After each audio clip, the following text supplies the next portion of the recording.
এই সংসারে সব থেকে বেশি কঠিন কাজ কোনটা? কেউ বলবেন যুদ্ধ করা, কেউ বলবেন ধন অর্জন করা, আবার কেউ বলবেন জ্ঞান অর্জন করা সব থেকে বেশি কঠিন। এবার প্রত্যেক ব্যক্তির নিজস্ব অভিজ্ঞতা আছে আর সেই অনুসারে তার নিজস্ব একটা উত্তর আছে। সাধারণভাবে দেখতে গেলে এই সংসারে সব থেকে কঠিন হলো তপস্যা করা, অর্থাৎ সব কিছু ত্যাগ করে তপস্যায় নিজেকে বিলীন করে দেওয়া। এবার এর থেকে বেশি কঠিন এই সংসারে আর কি বা হতে পারে? এই সংসারে, এই সমাজে নিজের পরিবারের মধ্যে থেকেও ধৈর্য ধরে সামনে অগ্রসর হওয়া, এটা হলো সব থেকে কঠিন কাজ।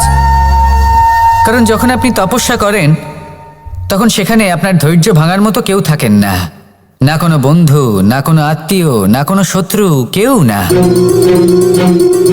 কিন্তু যখন আপনি এই সমাজে, এই পরিবারে থাকেন, কোনো না কোনো ব্যক্তি এসে আপনার ধৈর্যের বাঁধ ভেঙে দেওয়ার ক্ষমতা রাখেন। তারা আপনার ধৈর্যের বাঁধ ভেঙে দেয়, আর কখনো কখনো তারা অনিচ্ছাকৃতভাবেই সেটা করে থাকেন।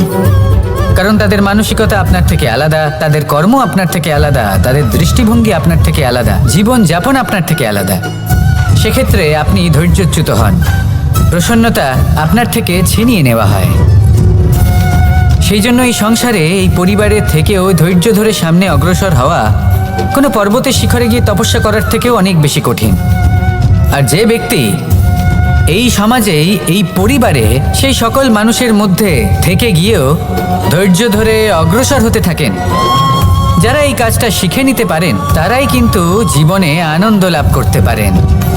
এই ধৈর্যই শেষে আপনার জীবনে প্রসন্নতা বহন করে আনবে। তাই ধৈর্য ধরে জীবনের পথে অগ্রসর হন আর আমার সাথে ভালোবেসে বলুন, রাধা রাধা। এই জীবনে তিনটি গুরুত্বপূর্ণ শব্দ আছে যা বোঝা আমাদের কাছে খুব গুরুত্বপূর্ণ, এবং এই তিনটি শব্দের নিজস্ব অর্থ আছে। প্রথম হলো সঙ্গবদ্ধতা, অর্থাৎ একসাথে মিলে কাজ করতে হবে, একসাথে মিলে পরিশ্রম করতে হবে, সামনে এগোতে হবে। এরকম করতে পারলে আপনার শক্তি বৃদ্ধি পাবে, আপনার ক্ষমতা বৃদ্ধি পাবে, আপনি এগোতে পারবেন এবং অনেক দূরে যেতে পারবেন। দ্বিতীয় হলো আত্মবিশ্বাস। হেরে যাওয়া বস্তুও আবার জিতে নিতে পারবেন। যদি আপনার নিজের আত্মবিশ্বাস থাকে তাহলে আপনি কখনো পরাজিত হবেন না। এবং তৃতীয় হলো অহংকার। জয়লাভ করার পরেও কিন্তু এটা আপনাকে পরাজিত করতে পারে। সেই জন্য জীবনে সঙ্গবদ্ধ হন, আত্মবিশ্বাস রাখুন, কিন্তু কখনোই অহংকার করবেন না। এই অহংকার আপনার থেকে সব কিছু কেড়ে নিতে পারে। এই অহংকারের জন্যই মথুরাপতি কংস নিজের পতনের দিকে অগ্রসর হয়েছিলেন। এই অহংকারকে ত্যাগ করুন আর আমার সাথে ভালোবেসে বলুন, রাধা রাধা। আমরা যখনই কোনো গাছের চারা রোপণ করি তখন সবার আগে পরীক্ষা করে দেখি যে যেখানে আমরা চারা রোপণ করতে চলেছি সেখানকার মাটি আদৌ উর্বর কিনা, সেই মাটি সেই চারাকে বাড়তে সাহায্য করবে কিনা। যখন একটা চারা রোপণের আগে আমরা এত কিছু ভাবতে পারি, তাহলে কাউকে বিশ্বাস করার আগে আমরা কেন ভাবি না? জীবনে কখনো এই বিশ্বাসরূপী চারা কোথাও রোপণ করার আগে বোঝার চেষ্টা করুন যে যার উপর আপনি বিশ্বাস করতে চলেছেন সে কি আদৌ আপনার বিশ্বাসের যোগ্য কি না। ভেবে দেখুন সেই ব্যক্তি ভবিষ্যতে গিয়ে আপনার বিশ্বাস ভাঙতে পারে কি না। এটাও ভেবে দেখুন যে যাকে আপনি বিশ্বাস করতে চলেছেন তাকে আপনি বিশ্বাস করলে নিজের জীবনের উদ্দেশ্যে আপনি অগ্রসর হতে পারবেন কি না। আর তার জন্য প্রয়োজন সঠিক সিদ্ধান্ত, পরখ করা, কোনটা উচিত কোনটা অনুচিত সেটা বোঝা। আর তাতে কিন্তু আপনি সন্দেহবাতিক হবেন না, তাতে আপনি আরো নিপুণ হয়ে উঠবেন। তাই যদি আপনি নিপুণ হয়ে উঠতে চান তাহলে বোঝার চেষ্টা করুন, পরখ করে দেখুন, কোনটা উচিত কোনটা অনুচিত বুঝুন। আর বিশ্বাস তখনই করুন যখন আপনি 100% নিশ্চিত হবেন যে সে বিশ্বাসের যোগ্য। আসুন আমার সাথে ভালোবেসে বলুন, রাধা রাধা। রাধা কখনো কখনো আমার জন্য বড়ই সুগন্ধি আতর নিয়ে আসে, পারিজাত ফুলের মালা নিয়ে আসে আমার প্রসাধন করবে বলে, এবং আমার সব থেকে বেশি প্রিয় মাখন নিজে হাতে বানিয়ে আনে আমাকে নিজে হাতে খাইয়ে দেবে বলে, সবকিছু আমাকে প্রসন্ন করবে বলে। কিন্তু আপনি কখনো ভেবেছেন যে এই আতর কিভাবে বানানো হয়? সহস্র ফুলের পাপড়ি একসাথে পিষে নিতে হয়। তারপরে তার থেকে যে রস নিঃসৃত হয় সেই রস দ্বারাই আতর তৈরি হয়।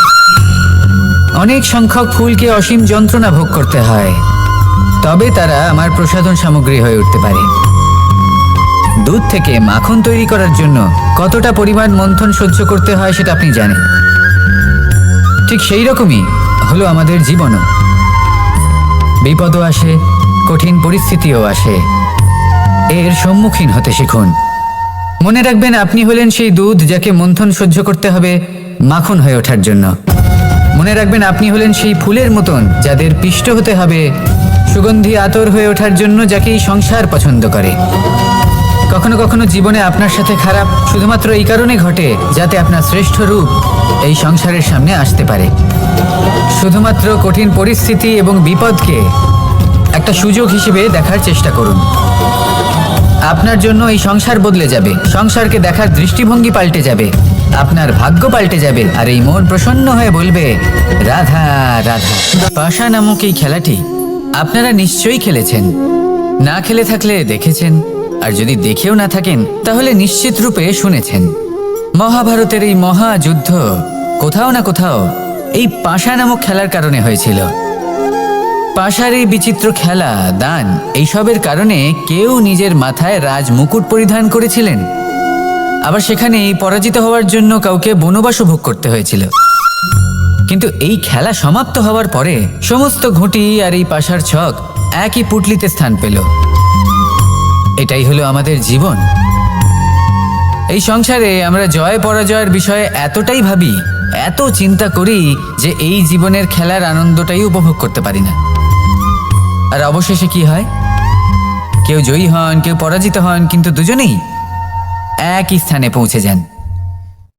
প্রত্যেক ব্যক্তি মৃত্যুর পরে একটি নির্দিষ্ট স্থানেই পৌঁছতে বাধ্য,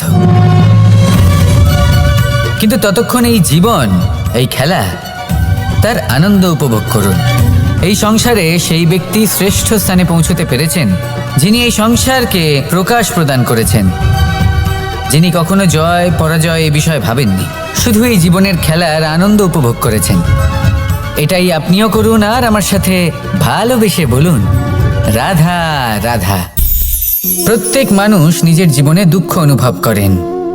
প্রত্যেকের দুঃখ আলাদা হতে পারে। কারোর মনে এই দুঃখ থাকে যে সে তার বাবা মায়ের সব ইচ্ছে পূরণ করতে পারেননি। কেউ এটা ভেবে দুঃখ পান যে সে চিরকাল সদাচার করেছেন, সৎকর্ম করেছেন, কিন্তু তাও তাকে দুরাচারী বলে মনে করা হয়। কেউ এটা ভেবেও দুঃখ পান যে তার সামনে যে ব্যক্তি রয়েছেন তার চোখে তিনি শত্রু হয়ে উঠেছেন বা দুষ্ট হয়ে উঠেছেন, যেখানে তিনি হয়তো কোনো অনুচিত কাজই করেননি। এবার এই সমস্ত বিষয় নিয়ে ভেবে নিজের ব্যক্তিত্ব নিয়ে সন্দেহ প্রকাশ করবেন না।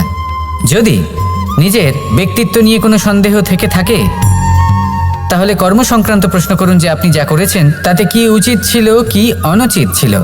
যেটা প্রয়োজন সেটা এটা বোঝার যে আপনার অন্তর্মন, আপনার বিবেক আপনাকে কি বলছে, আর আপনার অন্তর্মন আর আপনার বিবেক আপনাকে যেটা করতে বলবে শুধু সেটাই করুন।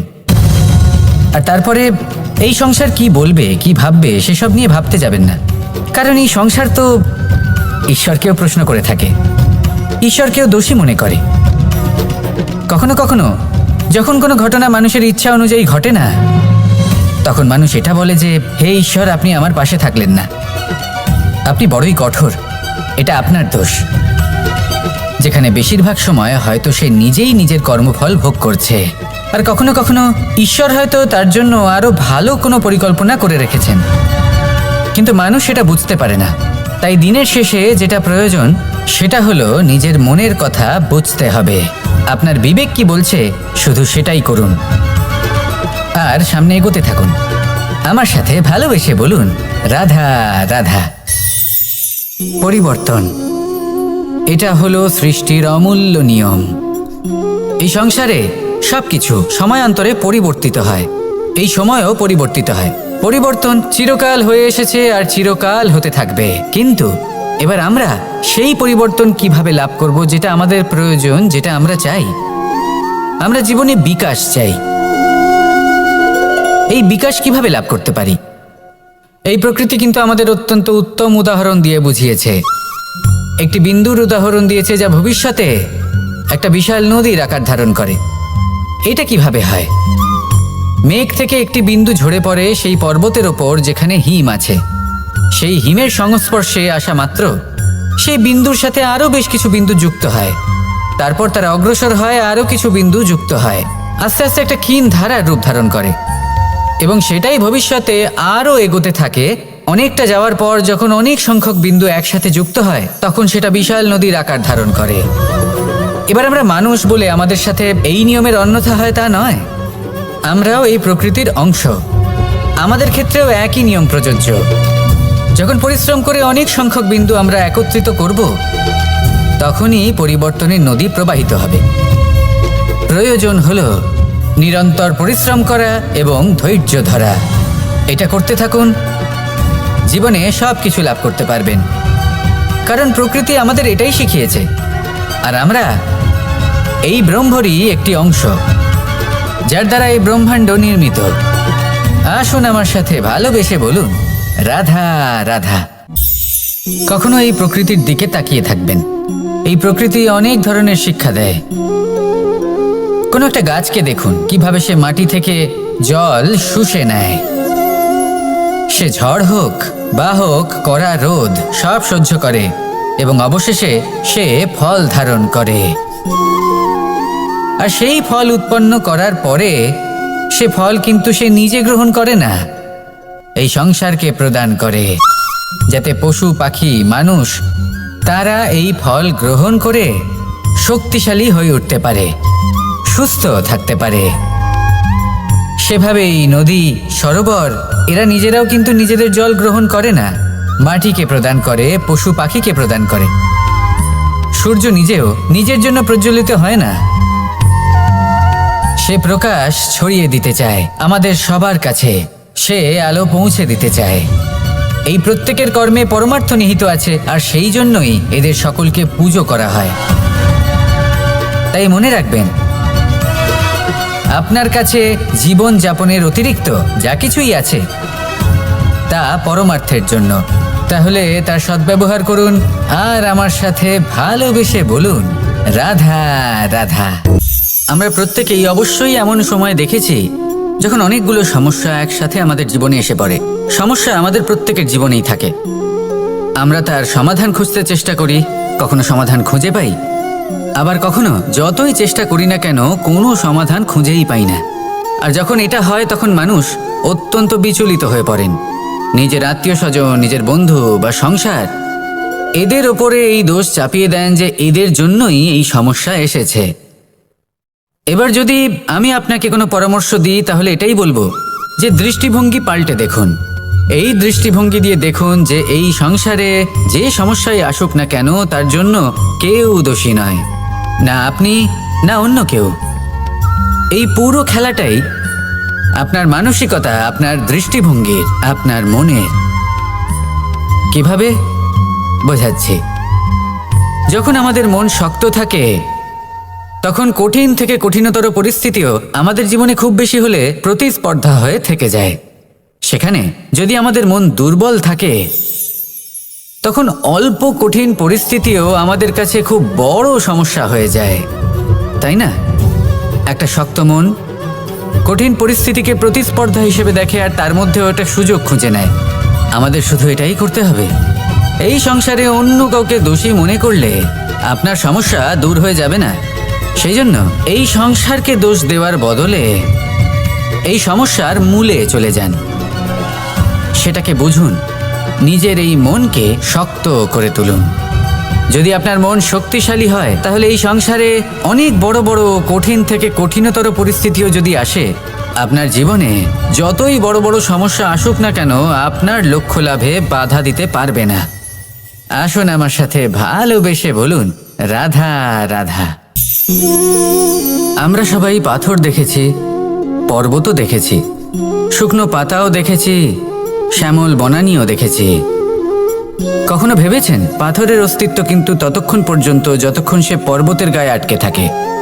যখন সেই পর্বত থেকে সেই পাথর ভিন্ন হয়ে যায় ও নিজের অস্তিত্ব হারিয়ে ফেলে, আস্তে আস্তে কখনো পাথর কেটে বা কখনো পিষ্ট হয়ে সেই পাথর আস্তে আস্তে মাটিতে পরিণত হয় এবং পূর্ণরূপে নিজের অস্তিত্ব হারিয়ে ফেলে।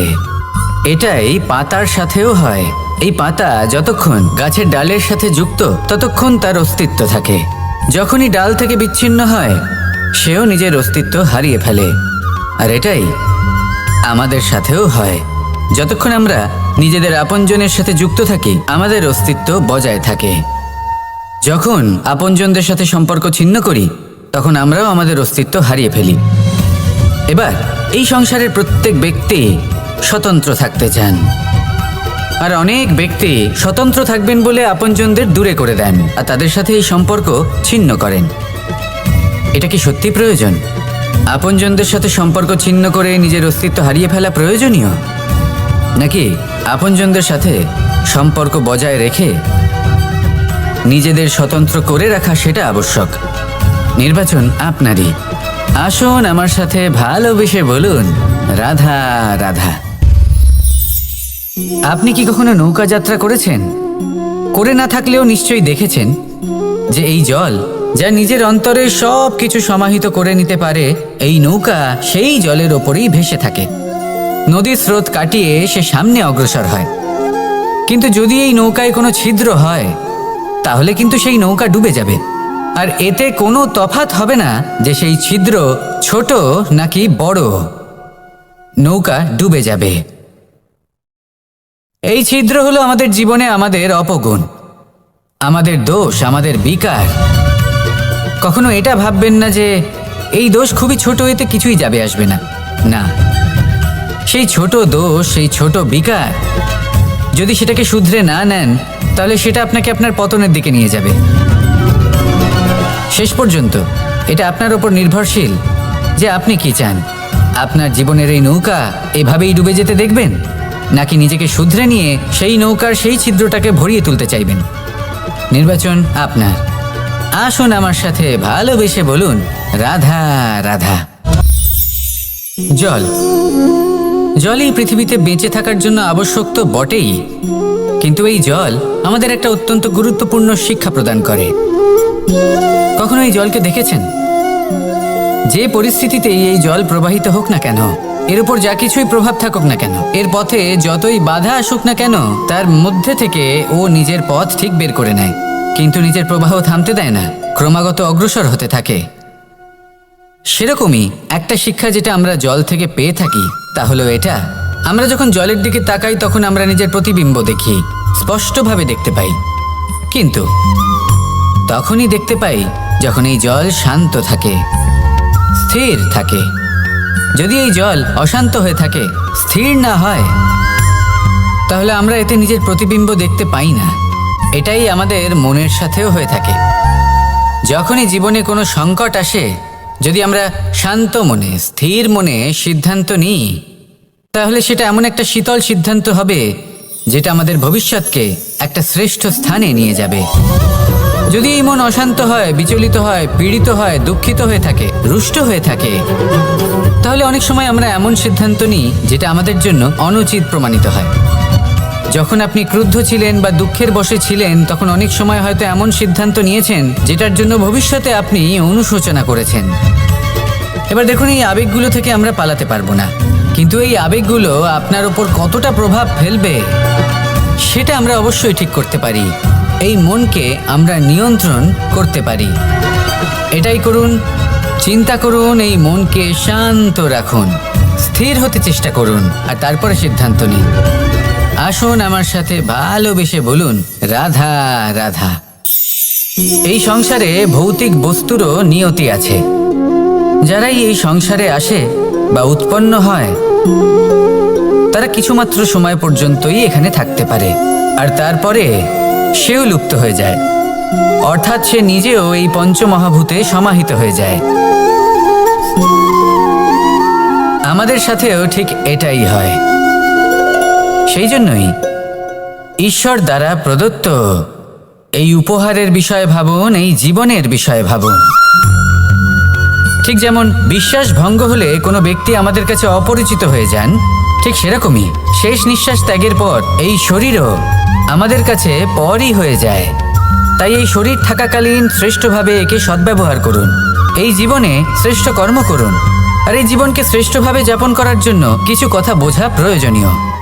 যদি আপনি কারোর প্রশংসা করেন তাহলে পূর্ণ হৃদয় দিয়ে করুন। যদি আপনি হস্তক্ষেপ করে থাকেন তাহলে মস্তিষ্ক দ্বারা করুন। যদি আপনি সমীক্ষা করেন তাহলে বিবেক দ্বারা করুন। যদি আপনি ধন অর্জন করতে চান তাহলে নীতি অনুসারে চলুন। যদি জীবনযাপন করতে চান তাহলে রীতি মেনে করুন। আর যদি ঈশ্বরের ভজন করতে চান তাহলে ভক্তিভাব নিয়ে করুন। শুধু এই কথা মনে রাখবেন যে আপনার এই জীবন কিন্তু অনিশ্চিত কাল পর্যন্তই আছে। কতক্ষণ আছে সেটা কেউ জানে না। তাই কিছু মুহূর্ত যেটা যাপন করতে আমরা এখানে এসেছি সেখানে ক্রোধ, অহংকার, ঈর্ষা, এইসব আবেগের কি গুরুত্ব বলুন তো? এগুলো ত্যাগ করুন। মানুষকে ক্ষমা করতে শিখুন। আস্তে আস্তে বিশ্বাস করতে শিখুন। এই সংসারে নিঃস্বার্থভাবে প্রেম করতে শিখুন আর সবার মধ্যে আনন্দ বিতরণ করুন। তাই এই সব গুণ যদি আপনি আত্মসাৎ করতে পারেন তাহলে আপনার জীবনে শুধু আনন্দ এবং আনন্দই বিরাজমান হবে। আসুন আমার সাথে ভালোবেসে বলুন, রাধা রাধা রাধা রাধা রাধা রাধা। ধর্মরথের 4টি অশ্ব চালানোর জন্য যিনি সারথি হবেন তার যে 4টি গুণ থাকা প্রয়োজন সেই সমস্ত গুণ অর্জুনের মধ্যে উপস্থিত রয়েছে। কর্মের শক্তি রয়েছে, ধর্মের প্রতি আসক্তি রয়েছে, জ্ঞানের অভিব্যক্তি রয়েছে এবং সমর্পণের ভক্তি রয়েছে। নিশ্চিত রূপে ধর্মরথে সারথি হবার জন্য অর্জুনই সব থেকে যোগ্য। আর ও শুধুমাত্র দ্রৌপদীর স্বামীই হবে না, ইতিহাসে কুরুবংশের রাজকুমার বা ইন্দ্রপুত্রের নামেই শুধু পরিচিত হবে না, বরং অর্জুনই স্বয়ং ইতিহাস রচনা করবে। অর্জুনই হবে কৃষ্ণ সারথি। যত্র যোগেশ্বর কৃষ্ণ তত্র পার্থ ধনুর্ধর। তাহলে আসুন আর আমার সাথে ভালোবেসে বলুন, রাধা রাধা।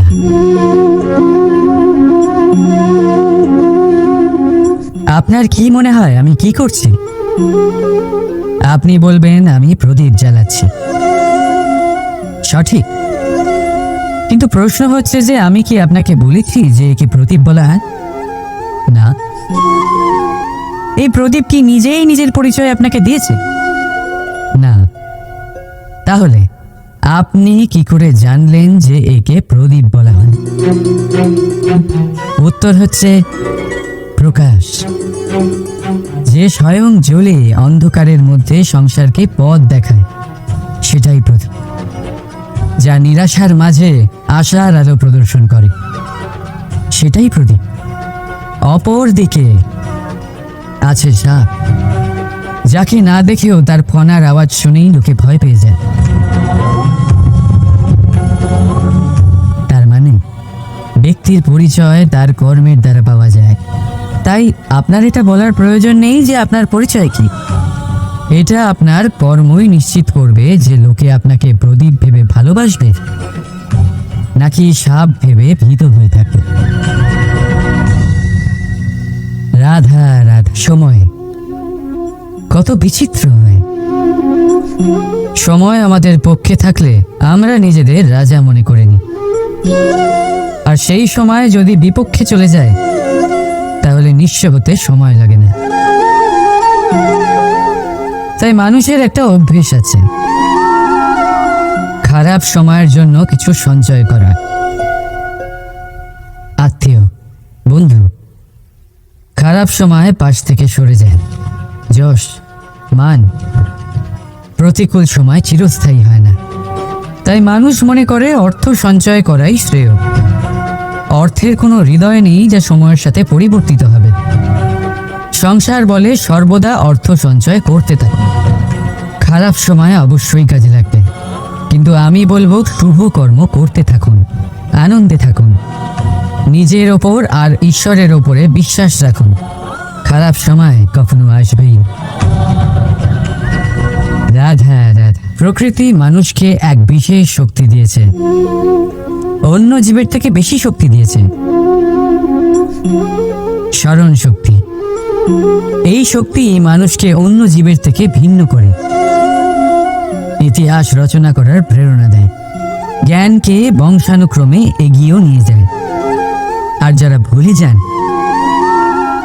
অধিকাংশ সময় তারা উপহাস আর দয়ার পাত্র হয়ে যান। কিন্তু এটাই কি প্রকৃত রূপে সত্য? না। এই স্মরণ শক্তি মানুষের বিকাশের সব থেকে বড় বাধা হয়ে দাঁড়ায়। তার মনকে দূষিত করে দেয়। খারাপ অভিজ্ঞতা, কারোর করা বিশ্বাসঘাতকতা, কারোর কটাক্ষ বেশিরভাগ মানুষই ভুলতে পারেন না। আর তারপর প্রতিশোধ নিতে উদ্যত হন। প্রথমে সময় নষ্ট করেন প্রতিশোধের প্রস্তুতিতে, আর তারপর সময় নষ্ট করেন প্রতিশোধ নেওয়ার সুযোগ খুঁজতে। যদি সন্তুষ্টি পেতে চান, যদি জীবনে আনন্দ পেতে চান, তাহলে স্মরণ শক্তির সদ্ব্যবহার করুন। নিজের স্মরণ শক্তিকে চালনা করুন শুধুমাত্র ভালো কথা আর ভালো স্মৃতির দিকে। জীবনে আনন্দ পাবে। রাধা রাধা। মানুষ নিজের পরিবারের জন্য কত কিছুই না করে, দিন রাত পরিশ্রম করতে থাকে যাতে তার পরিবারের প্রয়োজন পূরণের জন্য অর্থ রোজগার করতে পারে। কিন্তু শুধু অর্থ রোজগার করাটাই কি যথেষ্ট? আপনি বলবেন, হ্যাঁ নিশ্চয়ই, অর্থ দিয়ে সব কিছু পাওয়া যায়, বিদ্যা পাওয়া যায়, বাড়ি পাওয়া যায়, ওষুধ পাওয়া যায়, আর কত কিছুই না পাওয়া যায়। এইসব একটা পর্যায় পর্যন্ত সঠিক, কিন্তু একটু মন দিয়ে ভেবে দেখুন, যখন কোনো শিশু অসুস্থ হয়ে পড়ে তখন সে ওই তিক্ত ওষুধ কেন খেয়ে নেয়? এই জন্য কারণ ওর পিতা সেই ওষুধ অর্থ দিয়ে কিনেছে? না, বরং এই জন্য কারণ তার পিতা যে তার সামনে দাঁড়িয়ে, তার উপরে তার বিশ্বাস আছে। বিশ্বাস আছে যে উনি তার কিচ্ছু হতে দেবেন না।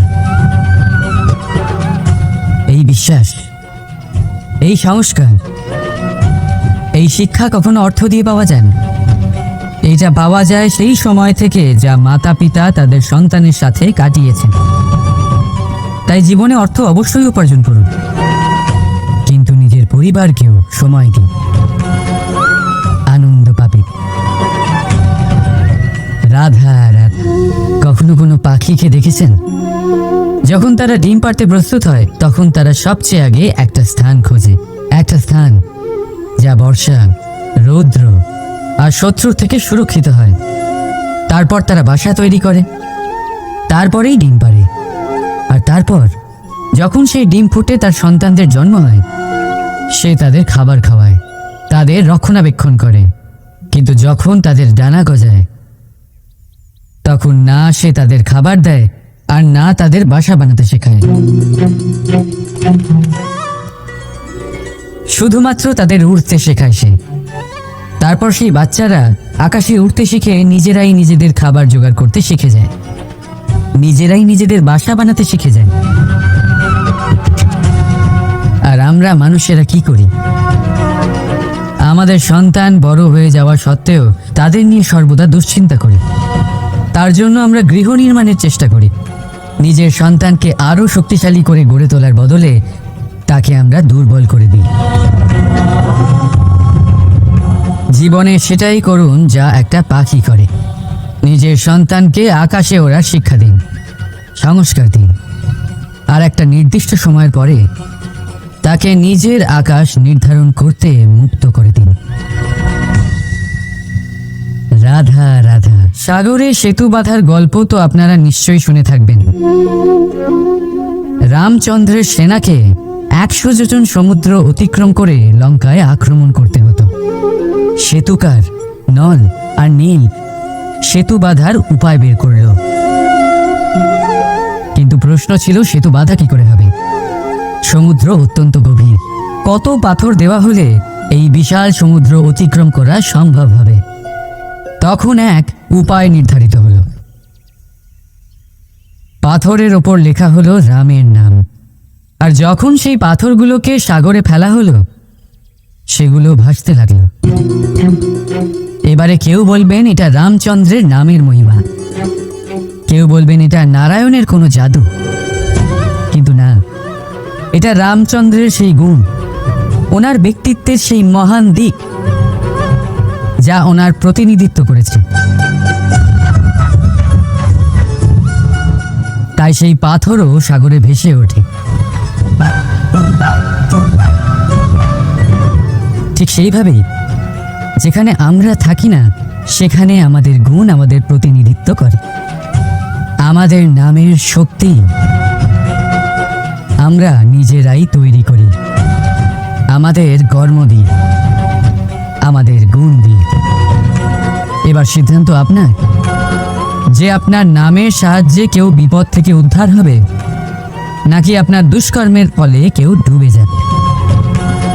ভালো করে ভেবে দেখুন। রাধা রাধা। আমাদের জীবনে গুরুজনেরা, জ্ঞানী মানুষজন সবসময় একটা কথা বলেন, ধৈর্য ধরো। শুধুমাত্র দুটো শব্দ, কিন্তু কতটা বিশাল সেটা বোঝার চেষ্টা করুন।